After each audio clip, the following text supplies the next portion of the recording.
It's really good. I think France has to take example on Indonesia at this point.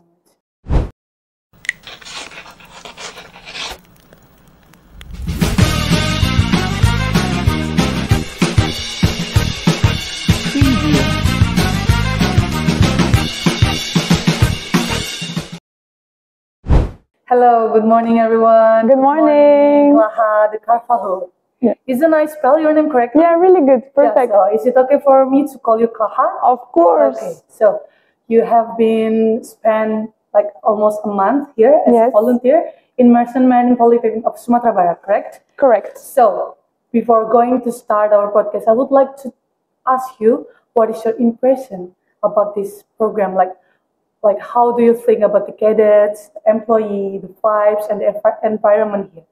So I'm really honored to be here.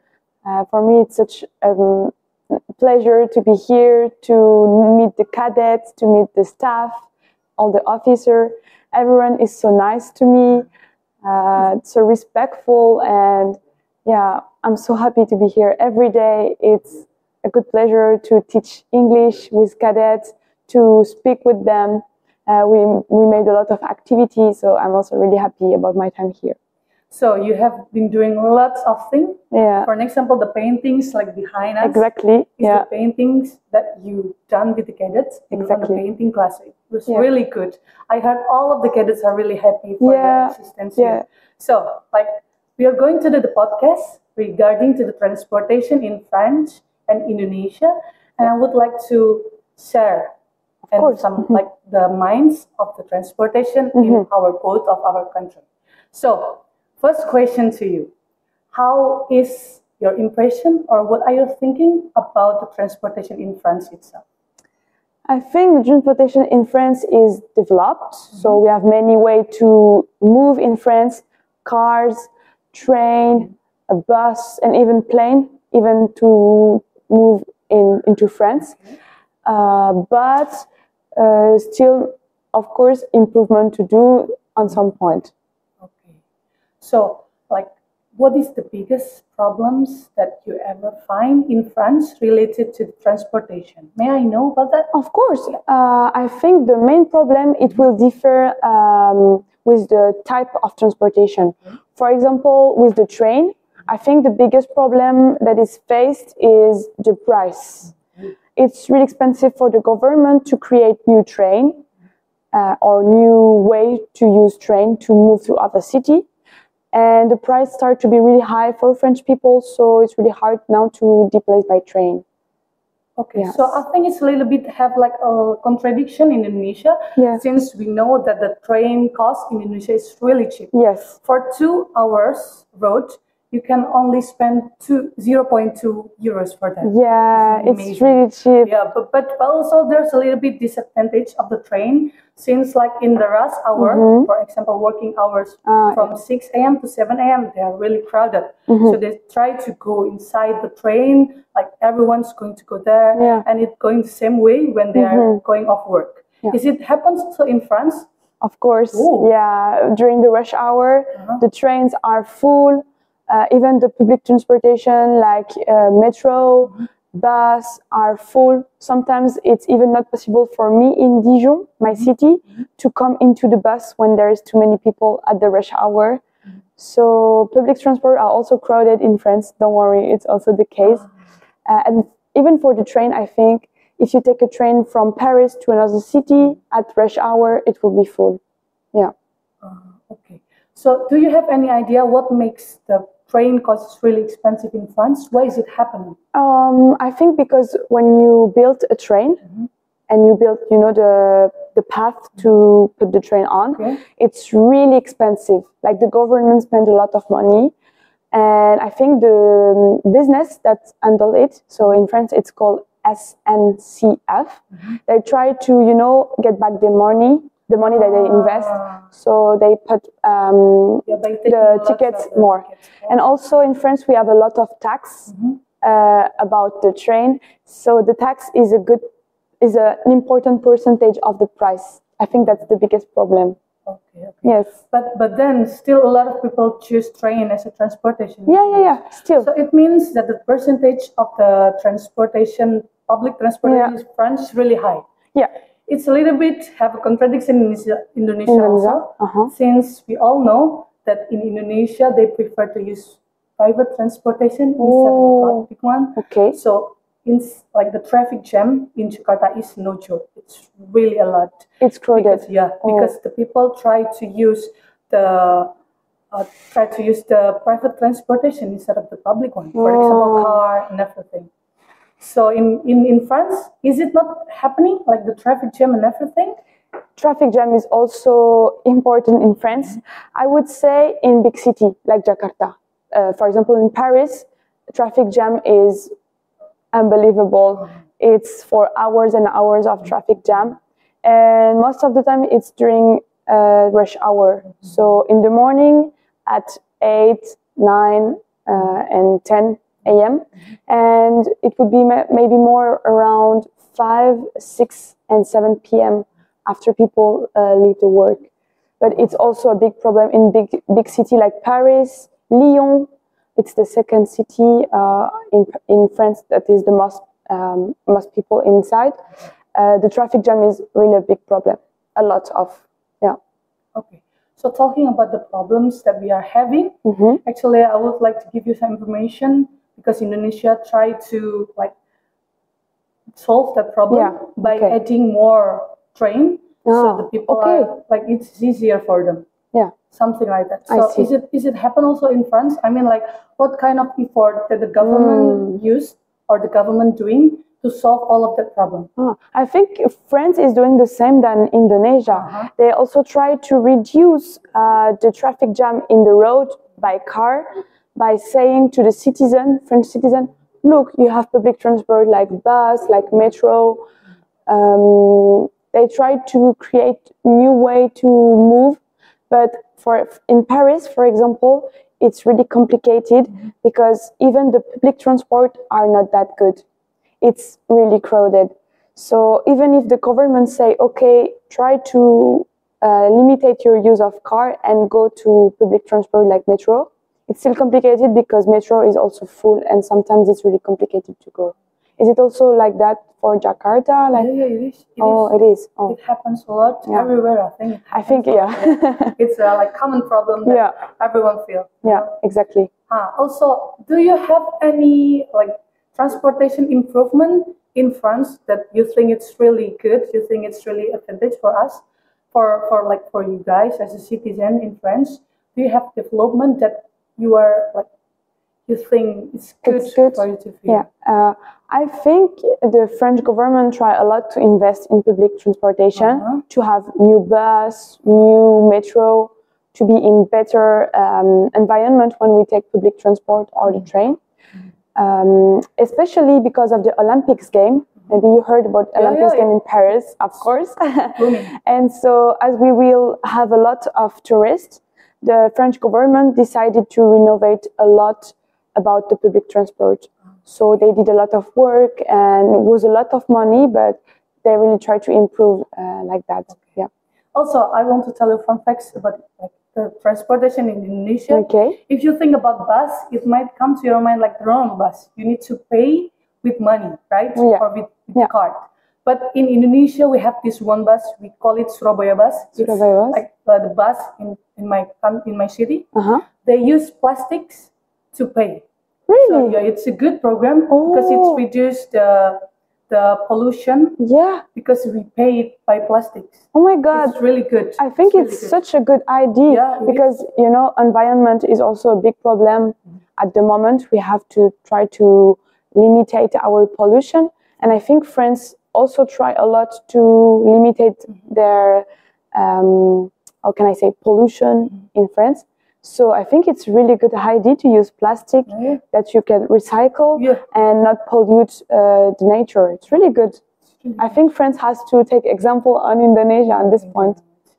Also, I heard something about like taxi plane in France. Yes. Can you give us a little bit clue about that? Of course. Is it going well so far? So for the Olympics game, Paris invested a lot of money into, we call it Helikopter. Helikopter. So it's an helicopter taxi. We can only take 5 persons, so it's not a lot. and it was really expensive, like around 1 million euro. So really a lot. And for the moment, we still don't know if it's going well, because the politics are not saying that everything is good. So I hope it will be a success, but for the moment we have no more clue.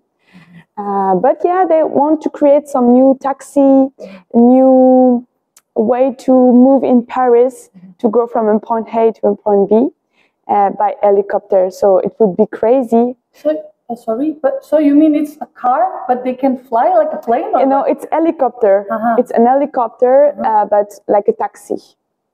Just to fly to Paris to, for example, the airport. Oh, so we need to prepare the grounds to take off and land. Exactly. Right? Oh, it will cost a lot. Yeah. It's going to be And just to create the helicopter to be electrical, without noise, and all of that, it cost 1 million euros. So a lot. Yeah. How about the air pollution? Because air pollution has a big relation with transportation. In Indonesia, I mentioned it before to you in Jakarta, for an example. Exactly. The air pollution is no joke. It happens once that we can work from home because the pollution is a lot, and the government wants to reduce it by making us not going to the work or not going to school. We can do the work from home. Yeah. Is it happens also in France? Like, how bad is it? Of course, it happened, and especially in Paris, the pollution is really, really bad. The air is really, really bad because of the traffic jam with car. So what the government is trying to do, they created some tickets, some sticker from 1 to 5, and it's the level of pollution of the car. Okay. So, for example, maybe we can see the stickers. You can see the stickers. Okay. And so, if your car is 1 level, it means that it's not polluted. So you can use the road in Paris. But if your sticker is 5, that means that your car is really, really pollute the air. So it's really bad, and so you're not allowed to drive into Paris. So how we get that sticker? Who decide that your car has this number 1 sticker? The government choose. So you have to every year in France you have to check your car in a garage.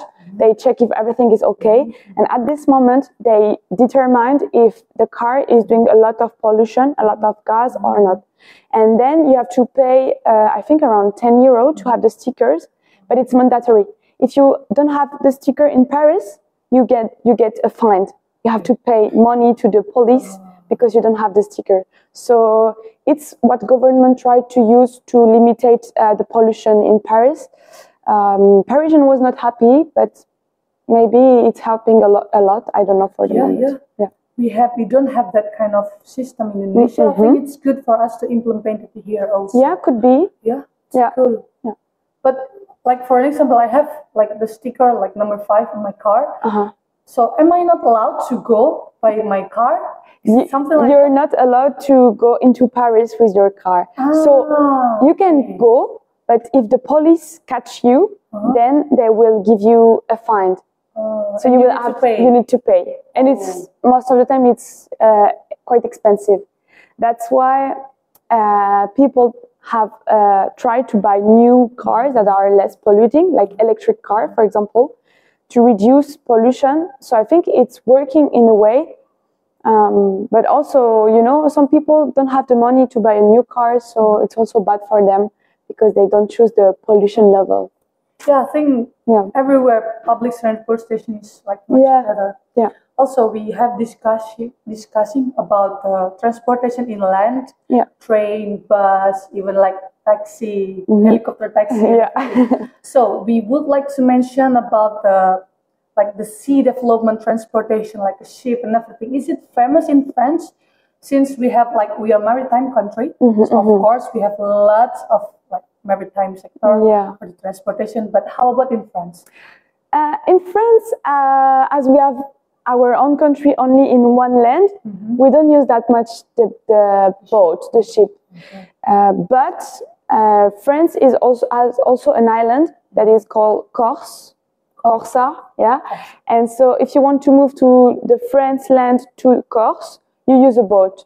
I think it's around 2 hours, but it could be sometimes really expensive. So for me, the boat is not an usual way to move in France, but it can use for some island in France. Yeah. What about in Indonesia? Is it affordable?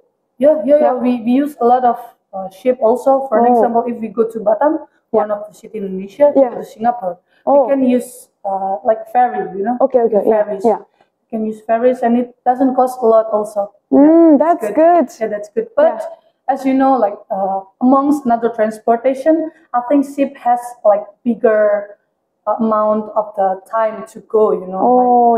It takes a longer time than the other transportation. But still, we can feel like how good the sea, we can feel the breeze and other things. So I think it's good. Nice, it's worth it. I think we don't have the opportunity in France to use the boat. Here in Indonesia, you have a lot of island, so sometimes you can maybe move by boat. So that's good. But in France, it's not happening a lot. So, in the edge of this podcast, I would like to give you the impression about Indonesian transportation sector, because you've been here and you transport a lot, of course, like from Gihon to Semarang and then coming here. Like, how is your impression about our transportation? So I only tried plane and I tried also car here. I used the app Gojek. Gojek. So for the moment, it's the only transportation I used. But I think it's really efficient and really good. Like the plane was really good. I had no problem. And for Gojek, I think it's really efficient. Like you have the app, you order your taxi. It's easy. It's really cheap because I think in France taxis are really expensive. So I think it's a good point in Indonesia that it's not expensive. And all the time I took the transportation, it was really good. And I think during my 6 months here, I will also take the train. So I would be able to try it. I will try. So, like, about the hope, what is your hope for the Indonesian transportation to get better next time? Or like next future? Do you have any hope or something of course, you want to say? I have hope, but I think it's for Indonesians such as France. As I said, the environment, it's a big question nowadays. Like the planet, or we can reduce with the pollution. So my big hope would be to find the best way to move, to use transportation and to don't pollute our planet. I think it's my biggest hope. And also in France, I would say maybe to make it more affordable, maybe cheaper. To take example on Indonesia, I think it's accessible for everyone. It is. Yeah, the sustainability. That's good. In France, the trains start to be not affordable for everyone. So, it's created some inequalities, and I think it's not good. So it's my hope. More equality and more environment respect. Wow, that's really cool. Yeah. I hope you enjoy our podcast today. I really loved it. We learned a lot of things regarding to the French transportation sector. I hope you do the same as us. I learned a lot. Enjoy your stay in Indonesia. Thank you so much. So thank you everyone for following us so far. So see you on the next podcast. Bye bye. Bye bye.